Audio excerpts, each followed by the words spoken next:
शर्मा जी मंच में उपस्थित इस ब्रह्म समाज के पदाधिकारीगण, आदरणीय मुंबई शहर के नागरिकों, मुझे इस सम्मान से बड़ा गर्व होता है क्योंकि इससे मुझे गर्व नहीं है कि मैं किसी ब्राह्मण घर में पैदा हुआ, लेकिन जो अनुशासन ब्राह्मणों को मानना होता है, जो कर्तव्य है, उसमें जितना हम कर सकते हैं हम करते आए हैं। ब्राह्मण किसी से डरता नहीं है और यद्यपि उसके पास शस्त्र नहीं, यद्यपि उसके पास धन नहीं, यद्यपि उसके पास जमीन नहीं, लेकिन उसकी जो ज्ञान और नैतिक बल है उससे राजा भी डरते थे। और जो राजा धर्म के आधार पर यानी राजधर्म की जो पालन नहीं की, उसको ब्राह्मण कभी भी उतार सकता था। चाणक्य का आपको विवरण सब पता है, चाणक्य के बारे।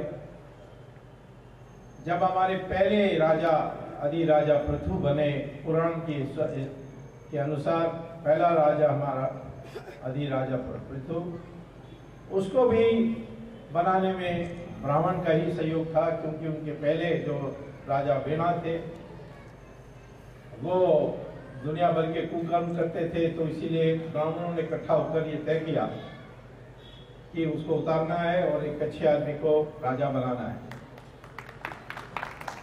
तो आज हमारे देश में उस ब्राह्मण का काम साधु संत करते हैं, और साधु संत की मर्यादा है, साधु संत की लोग पूजा करते हैं। इसीलिए आज हमारे देश में आप देख रहे हो कि कोई ना कोई बात ढूंढ करके हमारी साधु संतों का अपमान करने की प्रयास कर रहे हैं, और करने वाली उसका नाम मैं ताड़का रखा हूं, क्योंकि ताड़का ने ब्राह्मण को बहुत सताया। इटली से आई, लोग कहते हैं कि इटली से आने से क्या हर्जा है, यहाँ विवाह होकर बहू बनी है, साड़ी पहनती है, नमस्ते करती है। मैंने कहा इससे हम तो गुमराह नहीं होते, क्योंकि रामायण में यही श्रद्धा के कारण सीता देवी ने रावण को एक साधु के रूप में देखा और लक्ष्मण रेखा को उन्होंने पार करके इनको अपहरण करने के लिए मौका दिया। इसीलिए वेश से किसी को हम नहीं देखते, वो क्या करते हैं, क्या बोलते हैं, क्या कौन सी तपस्या है, ये देखते हैं।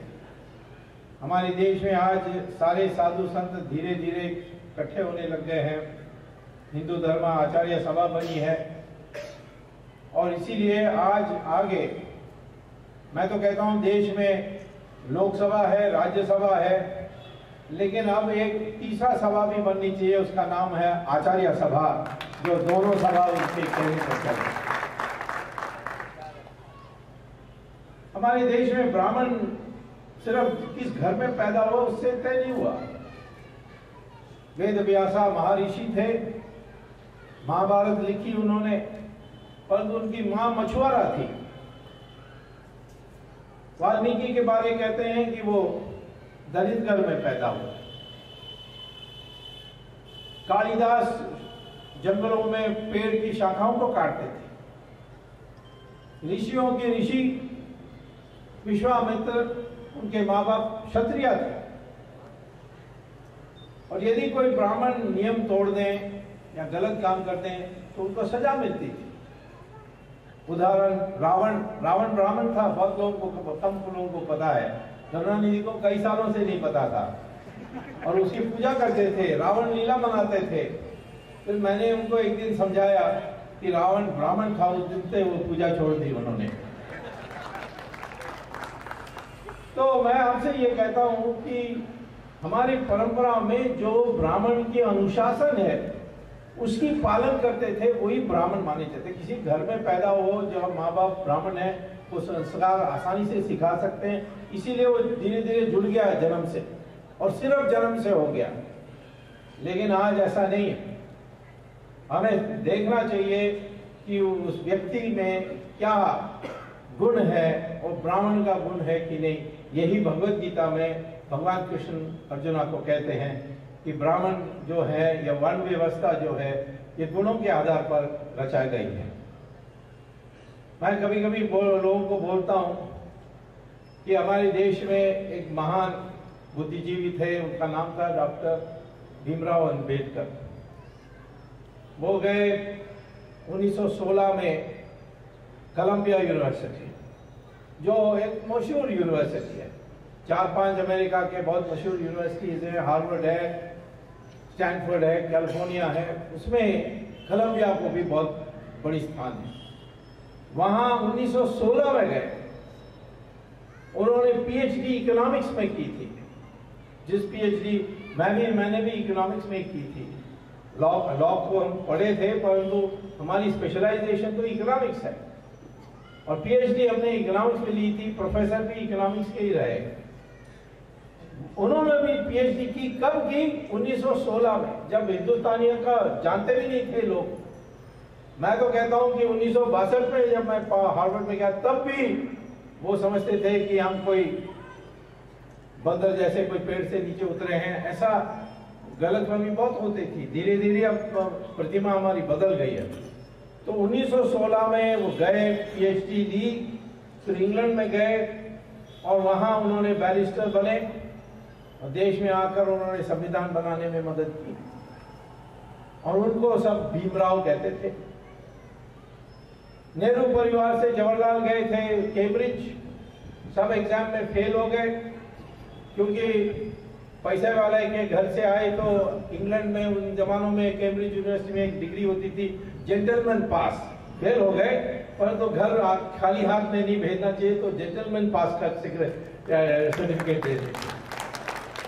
और वो जब हिंदुस्तान आए, जवाहरलाल नेहरू को पंडित जवाहरलाल नेहरू कहा, और अंबेडकर को भीमराव। यह अन्याय है, कहना चाहिए वास्तव में तो पंडित तो अंबेडकर थे और जवाहरलाल ही थे। आज हमारे सारे जो वर्ण में लोग हैं, अलग अलग लोग, उन सब का जो पूर्वज है वो एक ही है। आज वो पूर्वज ढूंढने के लिए साइंटिफिक तरीके उपलब्ध हैं, उसका नाम है डीएनए। अब डीएनए टेस्ट करा दीजिए। हमारे ब्राह्मणों का डीएनए और शेड्यूल कास्ट का भी डीएनए एक ही है, क्षत्रिय का भी एक ही है, वैश्यों का भी एक ही है, हिंदू मुसलमान का भी एक ही है। मैं तो मुसलमान को कहता हूं, मान लो तुम्हारा पूर्वज हिंदू है, फिर हम सब मिलकर के काम कर सकते हैं। ये मत सोचो कि तुम बाहर से आए। तो जब हम एक ही देश के हैं, और ये अंग्रेजों ने ऐसी बना दी, आर्यन, द्रविडियन, सब बकवास। द्राविड़ा पहले यहां राज करते थे, फिर यूरोप से आए थे आर्यन, उन्होंने उनको मार मार के दक्षिण में भेज दिया, और उन्होंने 2 देश बनाने के लिए प्रयास किए, 2 समुदाय बनाने की प्रयास की। आज हम लोगों के जो ब्राह्मण हैं, उनका कर्तव्य है कि इस देश को फिर कैसे बांधा जाए और इसकी अस्मिता एक असली अस्मिता बनाया जाए, जो पुरानी अस्मिता है, जो प्राचीन अस्मिता है। इसके लिए हिंदू को विराट हिंदू बनना चाहिए, कभी झुकना नहीं चाहिए। अन्याय होगा तो जवाब देंगे, और 10 गुना ज्यादा जवाब देंगे। यदि सहन करेंगे या चुपचाप बैठेंगे या सोचेंगे बस क्या करें, मजबूरी है, ये नहीं। ब्राह्मण को तो खड़ा होना पड़ेगा। और मैं कहता हूं कि पहली चीज आप सब लोगों को सीखना चाहिए कि हमारी वास्तव में असली इतिहास क्या है। इतिहास जो पढ़ाया जाता है उससे तो लगता है कि हम फिरते रहे,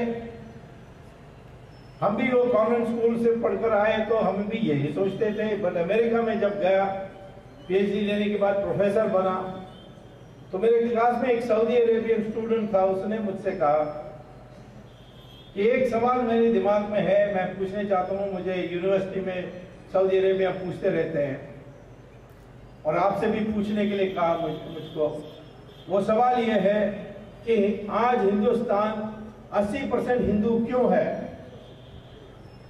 तो मैंने कहा यह सवाल का अर्थ मुझे समझा नहीं। उन्होंने कहा कि मुसलमान ईरान गया था जब ज़ोरोएस्ट्रियन वहां राज कर रहे थे, जो आज के पारसी हम बंबई में जानते हैं, वो राज कर रहे थे वहां, अग्नि पुजारी होते थे वो। उस देश की कब्जा की और 15 साल में ईरान को 100% मुसलमान बना दी। बगल में इराक, उसको 17 साल में 100% मुसलमान बना दी कब्जा करने के बाद। इजिप्ट को 21 साल में 100% मुसलमान बना दी। क्रिश्चियंस ने यूरोप को 50 साल में 100% क्रिश्चियन बना दी। लेकिन हमारे देश में 800 साल मुसलमान की राज, 200 साल क्रिश्चियन की राज, तब भी आप 80% कैसे हैं? ये मुझसे उसने सवाल किया था। क्योंकि इतिहास में हम लड़ते रहे, कोई लड़े हार गए परंतु कभी वीरता नहीं छोड़ी। राणा प्रताप घास की रोटी खाए परंतु झुके नहीं। शिवाजी जीते और उन्होंने राष्ट्र भी बनाया। शिवाजी के जो कमांडर जीते मुस्लिम थे परंतु उन्होंने हिंदू राष्ट्र बनाई। विजयनगरम 300 साल चली। अकबर से औरंगजेब सिर्फ 150 साल है, परंतु हमारी इतिहास पुस्तकों में एक एक अध्याय एक एक मुगल एम्परर के लिए, परंतु विजयनगर एम्पायर के बारे कहते हैं एक छोटा पैराग्राफ, दक्षिण में एक साम्राज्य थी विजयनगरम, इससे ज्यादा किसी को पता नहीं है। तो ये सही इतिहास हमारी क्या है? हिंदू कभी झुका नहीं, खड़ा रहा। और हर समय मैंने देखा कि ब्राह्मण या जो साधु सन्यासी थे वो आगे आए। विजयनगरम के लिए श्रृंगेरी आचार्य आए। आप जानते हैं शिवाजी के साथ हर जो राजा थे उनके पीछे एक ब्राह्मण खड़ा होता था, उसको मार्गदर्शन करता था। यह है हमारी कर्तव्य, देश के लिए मार्गदर्शन करने का। और इसीलिए मैं आपसे कहता हूं कि हमें गर्व करना चाहिए कि हम ब्राह्मण हैं, लेकिन जिस कर्तव्य ब्राह्मण का है उसकी भी पालन करनी चाहिए और निर्भय होना चाहिए। वो सही बातों के लिए लड़ना चाहिए और इकट्ठा होना चाहिए। हमें एक वर्ण है जो सारा हिंदुस्तान में गांव-गांव में है, हर घर जा सकते हैं। जब बच्चा पैदा होता है तब भी ब्राह्मण की आवश्यकता होती है, जब देहांत होती है तब भी ब्राह्मण की आवश्यकता होती है। तो ऐसे जैसे शंकराचार्य सारे देश की भ्रमण करके उन्होंने शास्त्रार्थ से हिंदू धर्म को फिर पुनर्जन्म दिया, पुनरुत्थान किया, वैसे हमारे देश में आज एक हिंदू पुनरुत्थान होने की आवश्यकता है। और उस हिंदू पुनरुत्थान के लिए ब्राह्मणों को संकल्प करना चाहिए। इस देश में हम एक विराट हिंदू अस्मिता उत्पन्न करेंगे, जिसमें जो भी हमारे साथ हमारी पुरानी इतिहास और हमारी पूर्वज के आधार पर जुड़ने चाहते हैं उनको साथ ले जाएंगे। परंतु 80% होने के कारण हमें मार्गदर्शन सारा देश को देना होगा। यही मैं कहने के लिए आया हूँ। मैं दिल्ली से विशेष तौर पर आया क्योंकि मैं ये बहुत महत्वपूर्ण समझता हूँ और आपका पुरस्कार के लिए मेरा धन्यवाद।